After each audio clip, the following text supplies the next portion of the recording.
Salut et bienvenue dans JDM Reject, l'émission chroniquant les articles non choisis du journal du Micmac. Durant mes recherches pour le prochain journal du Micmac du mois d'avril, je suis tombé sur quelques petits articles sympathiques. 3 du coup ont été sélectionnés pour le JDM de la semaine prochaine et 3 sont donc passés à la trappe. En avant pour le premier article.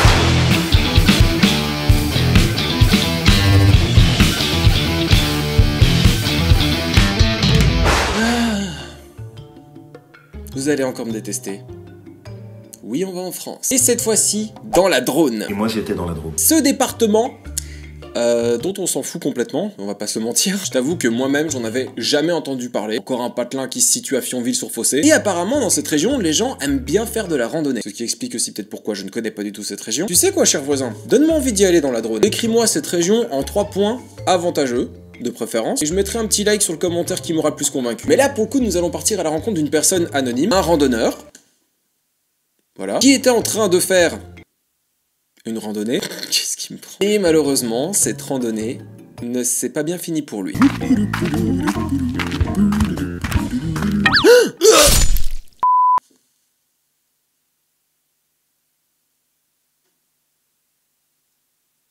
Mais c'est quoi cette mort à la destination finale? Alors, c'est une catastrophe ce qui s'est passé, parce que c'est un accident nul. Je sais même pas si on pourrait dire que c'est un Darwin Award.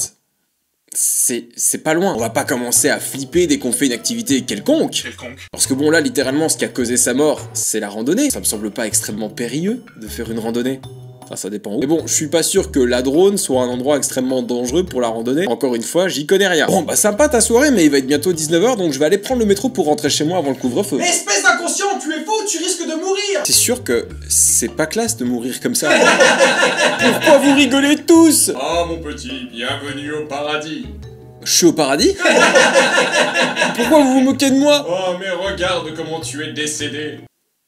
Oh yo, j'espère que personne sera au courant sur Terre. Désolé de te l'annoncer, mais c'est passé à la presse. Oh non! Du coup, pourquoi je n'ai pas pris cet article dans le journal du Micmac? Tout simplement parce que ça manquait beaucoup d'infos. On sait même pas dans l'article si le mec est décédé ou pas. En tout cas, ils n'ont pas annoncé mort dans l'article. La seule chose qu'on sait, c'est qu'il a été évacué et emmené à l'hôpital. Donc, en vrai, s'il meurt de ça, bah, c'est pas cool. Mais ça rappelle juste une chose. À quel point notre vie ne tient qu'à un fil. La vie est un état extrêmement fragile. Alors un conseil à la con, je sais qu'actuellement sous couvert de ce virus, le gouvernement se permet de nous foutre des interdictions flinguant notre liberté fondamentale, et par pitié, je sais que c'est dur quand il fait beau dehors comme ces derniers jours, de se retenir d'aller dehors et de profiter du soleil dans un parc avec des potes.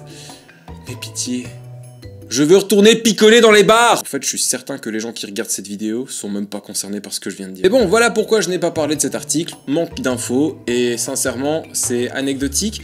C'est assez dingue s'il est mort de mourir de cette façon, mais j'avais pas suffisamment de matière pour en faire tout un sketch dans le journal du Micmac. Donc nous passons au deuxième article.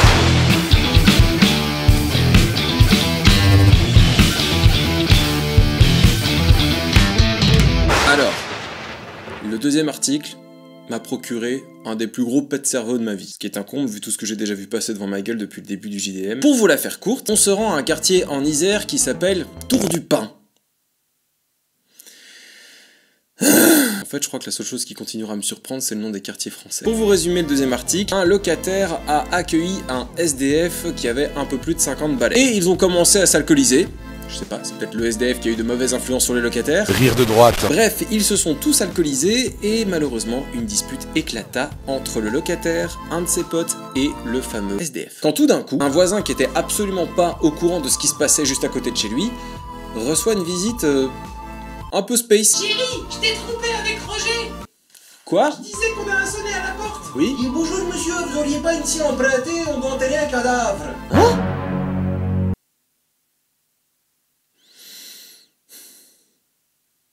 Arrête de me regarder comme ça, mec. Il faut le dire, hein, c'est couillu de venir trouver son voisin pour lui demander une scie pour enterrer quelqu'un. La situation est juste insane. Imagine, t'es tranquillement chez toi et tout d'un coup... Eh salut voisin, ça te dirait de te rendre complice d'un meurtre? Ah oui, bah qu'est-ce qu'on attend?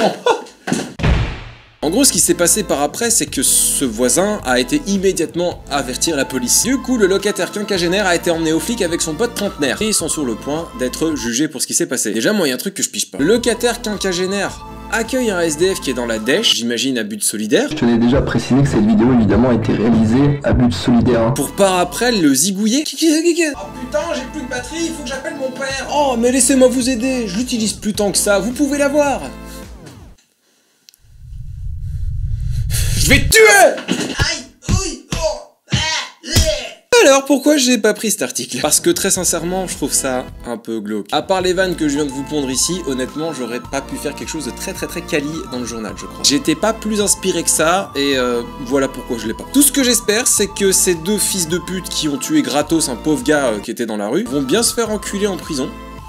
Comme ils le mériteraient. Parce que je suis désolé hein, l'excuse de j'étais bourré, ça marche pas dans ces cas-là.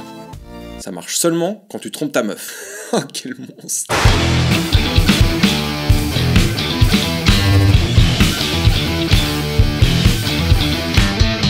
Alors, nous finissons ce tour des articles du JDM Rejects, soit au Canada, soit aux USA. Alors pourquoi je suis vraiment pas sûr de la destination? Tout simplement parce que les lieux se sont déroulés à Halton. Et Halton, c'est soit au Canada, soit en Belgique, et peut-être aux USA. Je dis ça parce que dans l'article, il ne mentionne absolument pas dans quel pays ça se situe. Ou alors je ne l'ai pas trouvé en le lisant et je suis peut-être une douille. Peut-être que mon public canadien ou québécois pourront peut-être m'aiguiller dans les commentaires. Bref, depuis 2002-2003, nous avons accès, nous les gamers, à un truc qu'on kiffe de ouf. Le jeu en ligne. Alors certes, c'était bien avant l'avènement des consoles, les PC en étaient déjà équipés vu qu'ils avaient déjà accès à un internet depuis les années 90, mais la console qui va vraiment se faire connaître comme étant la machine de jeux vidéo en ligne, c'est Microsoft et sa Xbox. À ce niveau-là, Dreamcast a rien pu faire malheureusement, et c'est vraiment cet aspect-là de la console qui fait marcher encore aujourd'hui et qui rend si populaire cette console. C'est pour le online, c'est le service le plus cher, mais c'est sans doute le plus utilisé. J'ai la flemme d'aller vérifier. Et ça, depuis que je suis gamin et que j'ai eu ma première Xbox classique, les parents peuvent effectivement mettre des interdictions sur le compte de leurs enfants. Imaginons, tes parents, t'as pas envie que ton gosse chatte en ligne avec des inconnus, on sait jamais sur qui on tombe, tu peux désactiver le chat vocal avec les gens sur Xbox Live. Et selon les interdits que tu mets sur le compte de ton gosse, il y a un mot de passe à taper et normalement, seule la mère ou le père ou les parents connaissent le mot de passe. Et là, dis pas qu'il s'est passé un truc improbable. Oui, allô, vous êtes bien au 911, que se passe-t-il? Je vous écoute. Oui, bonjour, monsieur l'agent. Ma maman, elle a changé de mot de passe Xbox Live. Mais qu'est-ce que j'en ai à foutre, sale mioche? Putain, on m'appelle toujours pour des conneries, là, j'en ai marre, à la fin.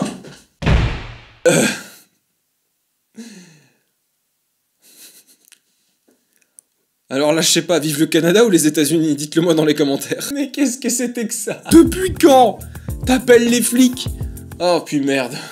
Ouais, je lis déjà les commentaires d'avance, mais c'est un gosse, il sait pas ce qu'il fait. Parce que apparemment, selon l'article de ce que j'ai lu, en fait, il a appelé les flics avant même d'en parler à sa mère. On règle pas les problèmes comme ça. Oh putain, mais où sont mes bières? Allô? Oui, je vous écoute. La Ginette, elle les a encore planquées, merde à la fin. Faut arrêter de passer par la case police pour régler ce genre de problème, merde. Et le problème qu'il y a, c'est que si tu déranges la flicaille pour rien, il peut y avoir des charges retenues sur toi. Apparemment, rien qu'en 2021, il y a eu déjà plusieurs millions d'appels ridicules de ce type dans leur centrale de police. Ça doit être un quotidien trop casse-couille. Ouais, police Dalton. Vous vendez des tartes aux concombres? Je vais vous tuer. Alors pourquoi j'ai pas pris cet article? Tout simplement parce que là j'ai trouvé mieux. Voilà. Parmi les numéros que je vais traiter dans le prochain JDM, clairement celui-là rentrait pas parmi les meilleurs que j'avais trouvé. Mais je remercie au passage Lenchi sur Discord pour me l'avoir envoyé celui-là. Mais honnêtement, je trouvais que l'article était pas oufissime, c'est plus anecdotique qu'autre chose. Moi ça ne m'étonne pas qu'un jour ça soit arrivé, qu'un gamin appelle les flics parce qu'on a changé le mot de passe de sa console. Et je suis sûr que des cas similaires, t'en as plein à la journée comme ça, partout dans le monde. Quand on est gamin, on est con, et on appelle parfois les flics sans réfléchir. Oui, je l'ai déjà fait. Je me suis bien fait défoncer par mes parents derrière. Et c'est ce qui conclut le Reject d'aujourd'hui. Merci à toi de l'avoir regardé. Si tu as kiffé, n'hésite surtout pas à partager la vidéo. Si tu veux me suivre ou envoyer des articles pour contribuer à l'émission, n'hésite pas, les réseaux sociaux sont dans la description. Et si tu veux nous aider à produire cette chaîne et continuer à faire un max de vidéos dans l'avenir, le Tipeee est aussi dans la description. N'hésite pas à y jeter une petite pièce. Quant à moi, si tout va bien, je vous retrouve d'ici une semaine pour l'épisode 65 du Journal du Micmac et j'espère vraiment qu'il vous plaira. A bientôt sur internet, salut.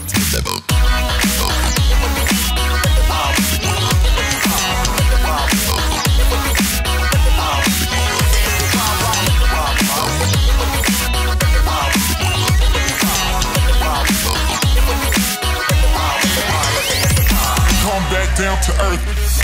Won't last long according to the weatherman, according to the reverend. You better pray. What would you rather be, the predator or prey? Me and my conscience had a talk today. Told me when I see the trouble, better walk away.